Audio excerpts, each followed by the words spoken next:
siku za mwisho ndo hizi. Yaani sisi ndo tupo kwenye hizo siku za mwisho, na watu wanaona tu ni kawaida na wanaishi tu kawaida, hata hawashtuki. Ni aibu sana, hata hawashtuki.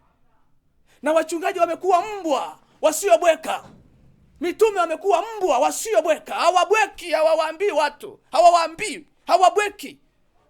Wako biza tu na matumbo yao, hawawaambii watu kwa habari za siku hizi tunapaswa kuendeje, wala hawahoji kwa Bwana, na hawajui Mungu amemuinua nani wakati huu. Wanaenda tu, wako gizani huku wakijizania kwamba wako sawa. Na maandiko yakasema, angalieni jinsi mnavyoenenda. Sasa nirudi hapo, ole wao wenye mimba na wanyonyeshao siku hiyo. Ole wao wenye mimba na wanyonyeshao siku hizo. Hasa wewe utajichunguza na utajipima. Unaweza ukawa kwenye ili grupu la mimba na wanaonyonyesha, ambazo ndo siku hizi tunakoelekea. Maana hapa tulipo ni mwanzo wa utungu. Hapa tulipo, yani wakati huu na saa hii tunapoelekea mbele ni kugumu sana kuliko nyuma. Yani kuliko tulikotoka, tuendako ni kugumu sana. Haijawahi kutokea tangu Mungu ameiumba dunia. Na hapa tulipo ni mwanzo wa utungu. Hasa hii tupate maana kwa tafsiri na ufunuo wa Roho juu ya hili andiko, ambalo ni kanisa zima limetwezwa na taifa la Mungu limetweza kwenye hili jambo. Mfumo, tafsiri na ufunuo wa Roho juu ya hili andiko lipo kwenye Luka, kitabu kile cha Luka, ile sura ya 10 kuanzia mstari wa 30.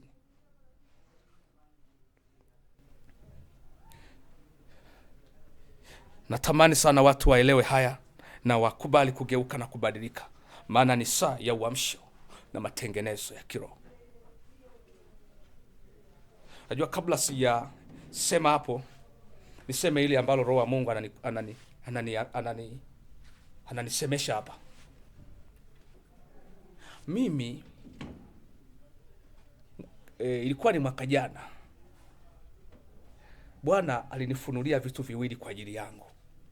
Akaniambia hivi, wewe ni maji. Yaani ndani yangu Bwana akaniambia, nimekufanya kuwa maji yaliyo hai kwa ajili ya watu wangu. Kwa yeyote ambaye atakuwa na kiu, amekaukiwa, ukisema atajazwa maji. Ninapozungumzia maji ni Roho wa Mungu. Aliniambia hilo jambo la kwanza, kwamba mimi ndani yangu amenifanya kuwa maji. Jambo la pili, akaniambia wewe ni pumziko la watu wangu. Na nikaona katika ulimwengu wa watu wanatangatanga kulia kushoto, wanawayawaya, hawana pa kwenda. Nikawa ninawaita njoo, wakawa wananijia. Wanaponijia na kunikaribia namna hii, walikuwa wanapata pumziko. Kwa nini? Ndani yangu Bwana amenifanya kuwa pumziko. Maana watu wa Mungu wengi katika ulimwengu wa roho wanatangatanga, hawana kikao, hawana utulivu katika roho. Wengi katika roho wanatangatanga, si mitume, si manabii, si wachungaji, si watu wa Mungu, kila mahali wanatangatanga katika ulimwengu wa roho. Ni wanatangatanga, ni watu wasiokuwa na kikao. Hicho kitu Bwana aliniambia. Sasa nirudi hapa, kitabu kile cha Luka sura ya 10 kuanzia mstari wa 30, na kueleza kwa habari ya ole wao wenye mimba na wanyonyeshao. Kumbuka tumeanza kwenye yale mambo matatu au kazi tatu ambazo Yesu alizifanya hapa duniani, ambazo kanisa limejikita kwenye kazi moja tu ya dhambi. Anasema hivi, Yesu akajibu akasema,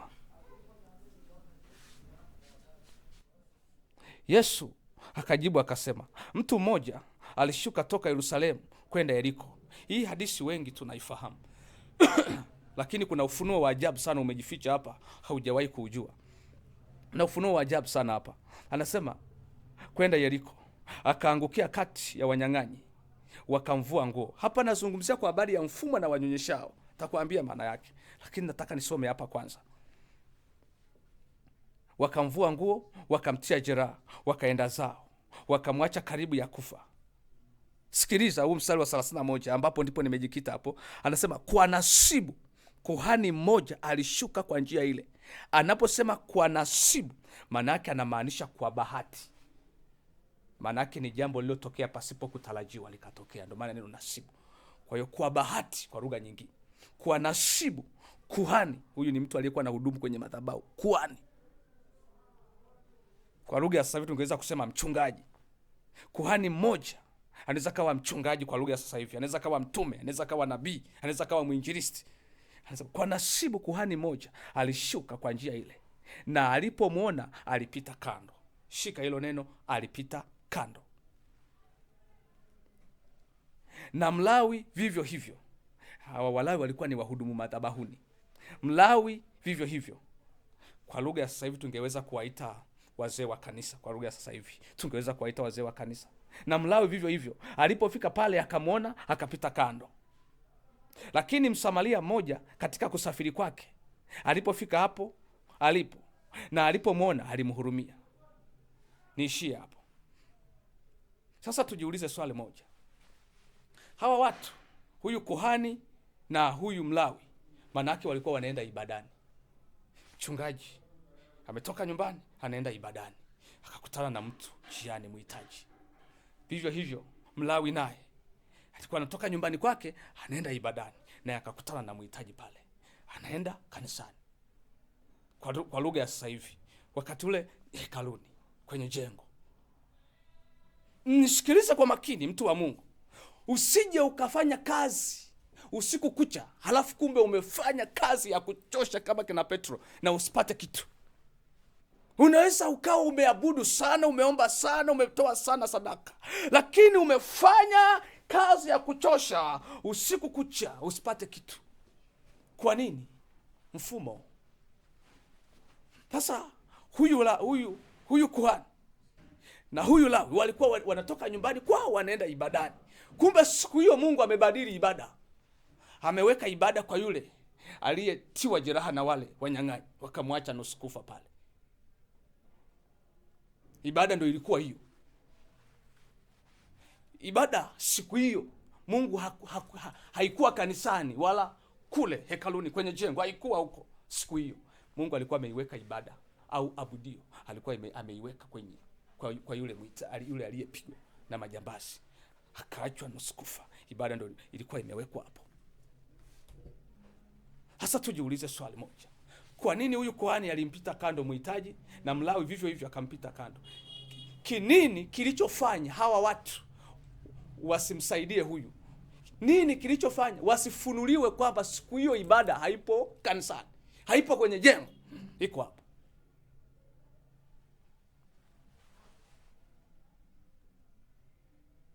Kitu gani kilichofanya hivyo? Kitu gani? Ndio hicho kinachoitwa wenye mimba na wanyonyeshao.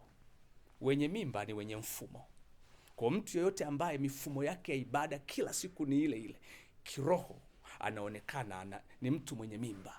Sasa maandiko yanasema ole wako siku hiyo. Yaani ole wako Yesu atakaposhuka akukute wewe bado mifumo ya ibada unayo ile ile ya miaka ya jana, mwaka jana, mwaka juzi, mwaka ule. Mfumo wako wa ibada, mfumo wako wa maombi, mfumo wako wa sadaka, wa kutoa sadaka ni ule ule.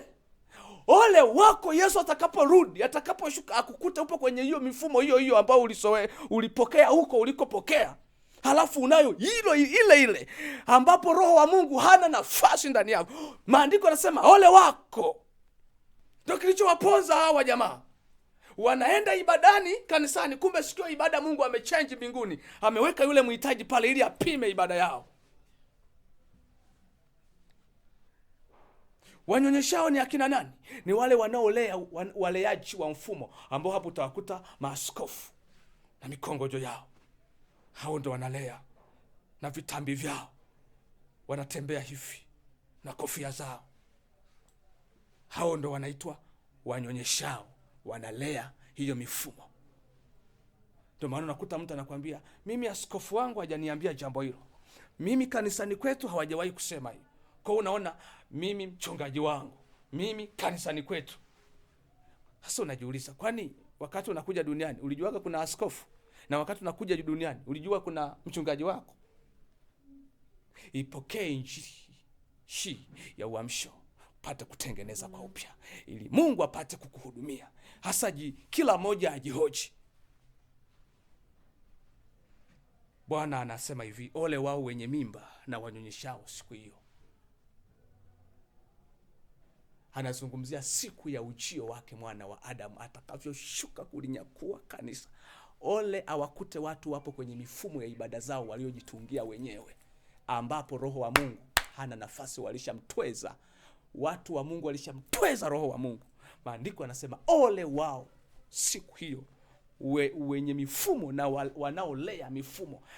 Huyu kuhani na huyu Mlawi walishindwa kumsaidia huyu jamaa, ni kwa sababu ya mfumo. Kwa nini? Ibada tulishazoea, ibada ni hekaluni na kule Yerusalemu tulishazoea ibada ni kule. Kumbe siku hiyo mbingu zimebadili. Kama sasa hivi nyakati ambazo tulizonazo, Mungu ibada sio hiyo ambayo mnaizania ninyi. Inatakiwa iwe ibada kwa jinsi ya Roho. Usiende popote, usiende kokote kama Roho wa Bwana hajakuhakikishia uendako. Usinyanyue mguu. Ndio maana akasema hivi, mkisikia Yesu yuko kaskazini, msiende. Mkisikia yuko upande huu, msisadiki. Mkisikia yuko kule, msiende. Kwa nini? Anamfunua kwa habari ya Roho Mtakatifu. Yeye ndo atatutia katika kweli yote. Huku ndani. Huku ndani. Bwana Yesu asifiwe. Kuna maono niliyaona juzi, nitakuja kuyaeleza kesho. Nitakuja kuyaeleza. Roho wa Mungu ananiambia tu niishie hapa. Kuna maono mazito niliyaona kwa habari ya huu mfumo nao uzungumzia. Niliona juzi kuamkia jana. Maono mazito sana. Nitakuja kukuambia haya maono. Ni ajabu sana. Utabaki mdomo wazi. Utashangaa.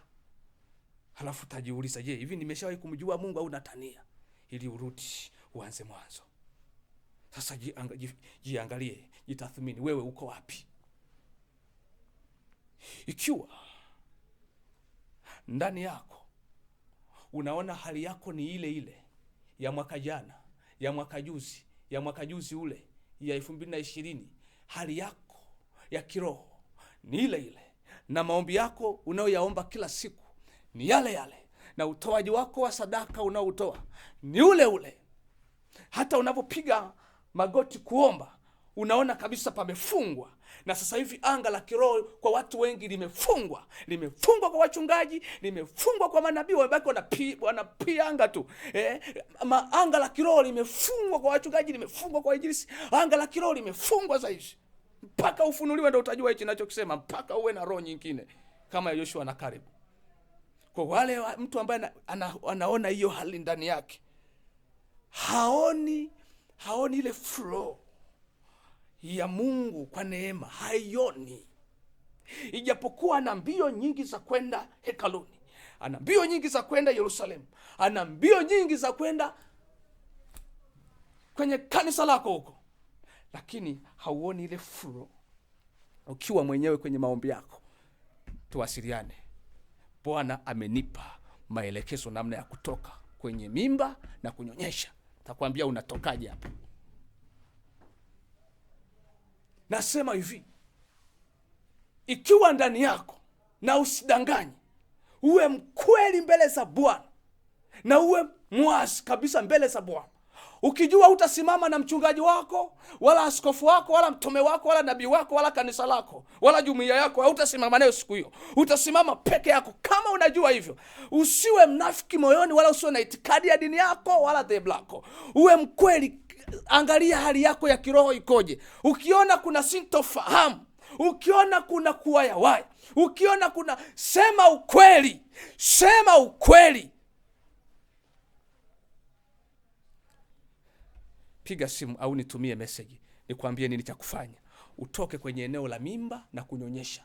Unaweza ukaa kwenye sehemu ya mimba, au unaweza ukaa kwenye sehemu ya kunyonyesha, au unaweza ukaa kwenye maeneo yote. Una mimba na unanyonyesha. Nimeshakwambia mimba ni mfumo wako huo, na kunyonyesha ni kule kulea. Kwa hiyo unaweza ukaa kwenye makundi yote mawili. Una mimba na unanyonyesha. Maana yake una